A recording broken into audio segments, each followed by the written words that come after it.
Assalamualaikum warahmatullahi wabarakatuh. Selamat pagi.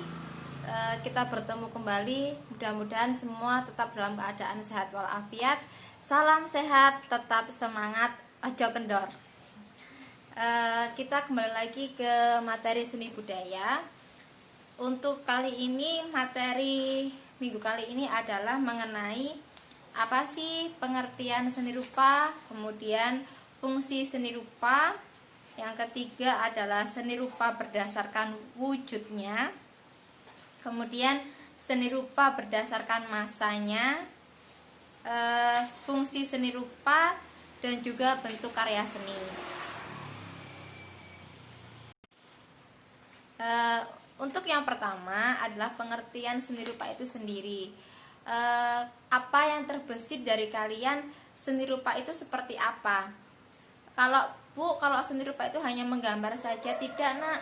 Seni rupa sendiri dikatakan seni rupa itu bukan hanya dia dua dimensi menggambar gitu, enggak. Jadi seni rupa sendiri itu mempunyai banyak sekali bidang praktik yang bisa kita praktikkan.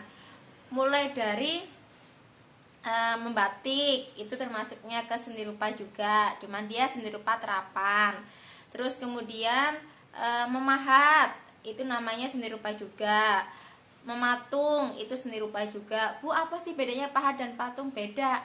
Kalau dikatakan pahat, itu berarti dia mengurangi dengan menggunakan alat, gitu kan. Ada alatnya, alat pahatnya. Tapi kalau misalnya kita membuat patung, itu beda lagi. Membuat patung itu berarti ada ini loh bahannya seperti ini, kemudian kita bentuk. Memang kita menguranginya, tapi enggak kalau pahat memang murni dikurangi. Misalnya dari kayu kita buat ukiran, itu namanya pahat. Kalau patung itu beda lagi. Kita ada bahan, kemudian kita buat, lalu kita bentuk, itu namanya patung. Terus kemudian, Bu, kalau seni rupa itu bisa enggak kalau desain grafis itu masuk seni rupa? Iya, desain grafis, logo, poster, itu semua masuknya ke seni rupa.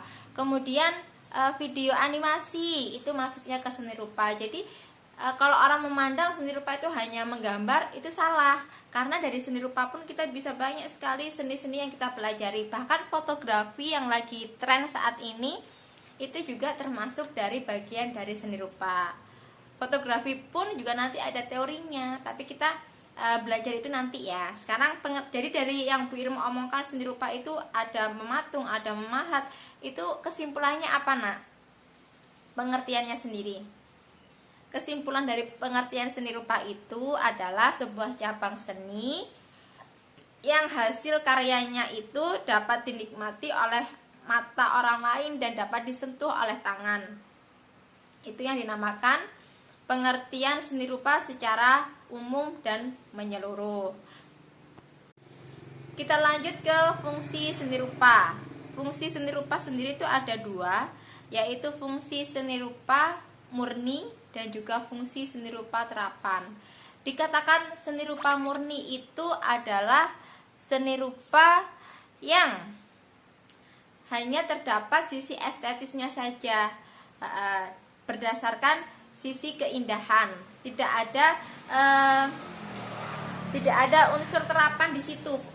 Kalau terapan itu ada fungsinya, kita membuat sebuah karya ini digunakan untuk orang lain atau digunakan untuk diri sendiri, itu namanya fungsi terapan. Jadi kalau seni murni itu hanya berdasarkan estetis, seni keindahan. Seni keindahan ini banyak sekali kita lihat ketika kita pameran. Mungkin sebagian orang melihat seniman mempunyai sebuah karya, kemudian agak nyentrik sedikit gitu kan, fungsinya apa nggak tahu, tapi itu indah gitu. Itu namanya fungsi seni murni. Kemudian dikatakan fungsi seni terapan, itu tadi. Fungsi seni terapan adalah seni rupa yang memiliki fungsi tertentu, tapi tidak hanya menggunakan fungsinya, kita juga tetap ya harus memperhatikan bagaimana warnanya, bagaimana keindahannya, itu harus nomor satukan juga, cuman dia lebih mengedepankan seperti fungsi terapan itu biasanya apa nak yang kalian ketahui. Fungsi terapan itu misalkan meja, kursi, itu termasuknya seni, walaupun meja kursi tapi dia termasuknya seni rupa dan juga ada terapannya. Kalau seni murni bisa kita lihat tuh misalnya patung, itu masuknya ke seni murni. Kemudian seperti tugu atau monumen yang memang khusus untuk diciptakan oleh seorang seniman, itu namanya dikatakan seni rupa murni gitu ya. Sekarang kita lanjut seni rupa berdasarkan wujudnya. Seni rupa sendiri berdasarkan wujudnya itu ada wujud 2 dimensi dan juga 3 dimensi. Dikatakan wujud 2 dimensi yaitu apabila apabila seni rupa itu mempunyai panjang dan lebar. Itu namanya seni rupa 2 dimensi, atau biasa kita dengar mungkin nirmana dwimatra. Nirmana dwimatra yaitu tadi hanya ada panjang dan juga lebar, itu namanya seni rupa 2 dimensi. Sedangkan seni rupa 3 dimensi itu mempunyai panjang, lebar dan juga volume. Jadi bedanya kalau 2 dimensi itu hanya dilihat dari depan ini aja, itu namanya 2 dimensi. Tapi kalau 3 dimensi itu bisa kita lihat dari segala arah, berbagai arah, itu termasuknya 3 dimensi itu ya. Dan juga kita bisa pegang, oh ini ada nyatanya gitu, ada barangnya 3 dimensinya seperti itu gitu. Kemudian seni rupa berdasarkan masanya. Seni rupa berdasarkan masanya itu ada 3. Yang pertama adalah seni rupa tradisi, yang kedua seni rupa modern, dan yang ketiga seni rupa kontemporer. Dikatakan seni rupa tradisi itu adalah seni rupa yang masih memiliki sifatnya masih statis atau tidak ada perubahan sama sekali. Jadi pola dan bentuknya itu masih sama, dari yang dulu sampai sekarang itu sama, itu namanya seni rupa tradisi. Kemudian lanjut kita ke seni rupa modern. Dikatakan modern itu seni rupanya bersifat individualis, kemudian diberikan sentuhan kreativitas dalamnya. Kebanyakan ini kita bisa lihat banyak sekali lukisan modern, kontemporer juga ada. Terus Bu, apa sih bedanya lukisan modern dengan kontemporer?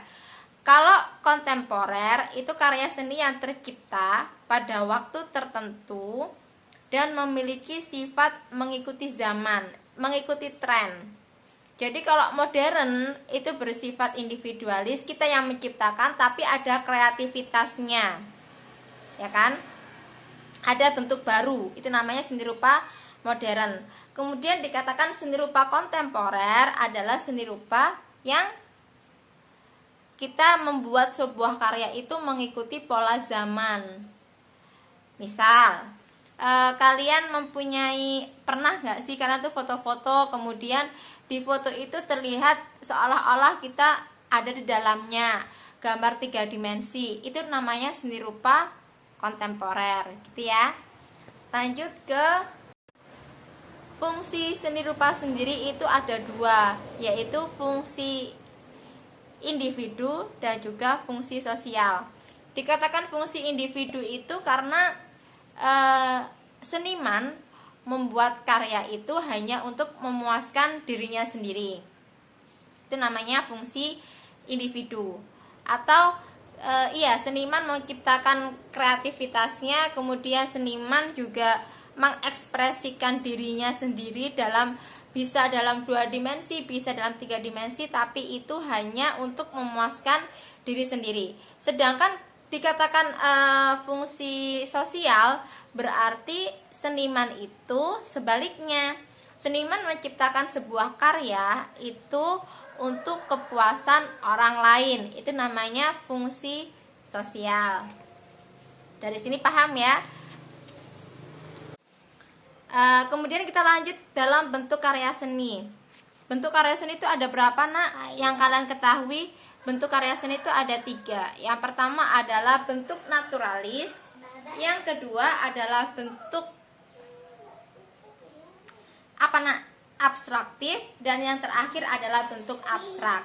Dikatakan bentuk naturalis, dari namanya saja kita sudah mengetahui ya, natural berarti yang berasal dari alam, itu namanya naturalis ya. Kemudian digambar, kayak misalnya bunga kalian gambar, namanya naturalis. Tapi tanpa ada kalian ini kan kreasikan, ya pure bunga yang kalian lihat seperti foto atau yang kalian lihat secara langsung, itu namanya bentuk naturalis gitu kan. Lanjut ke bentuk abstraktif.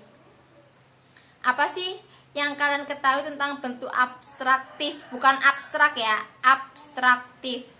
Dikatakan bentuk abstraktif adalah bentuk dari alam kemudian digayakan atau distilirkan. Itu namanya bentuk abstraktif. Kemudian lanjut bentuk abstrak. Bu, bentuk abstrak itu yang nggak ada bentuknya gitu kan. Mungkin kalian gambarku jelek, namanya abstrak, itu lain. Jadi kalau misalnya kita mengatakan bentuk abstrak adalah bentuk yang menyimpang dari bentuk asalnya, itu namanya bentuk abstrak. Nanti kita lihat ada video ketika kita membuat sebuah karya abstrak, itu nanti ada. Karena ketika seniman membuat sebuah karya abstrak, sebuah karya yang menyimpang dari bentuk asal atau aslinya, itu memang benar-benar perpaduan warna, kontras, itu semuanya dipadukan menjadi satu dan menjadi satu kesatuan yang bagus. Dari beberapa materi Bu Irma dapat dimengerti ya. Mudah-mudahan semua dapat dimengerti. Apabila ada pertanyaan, kita lanjutkan di classroom. Terima kasih. Tetap semangat. Salam sehat. Ojo kendor.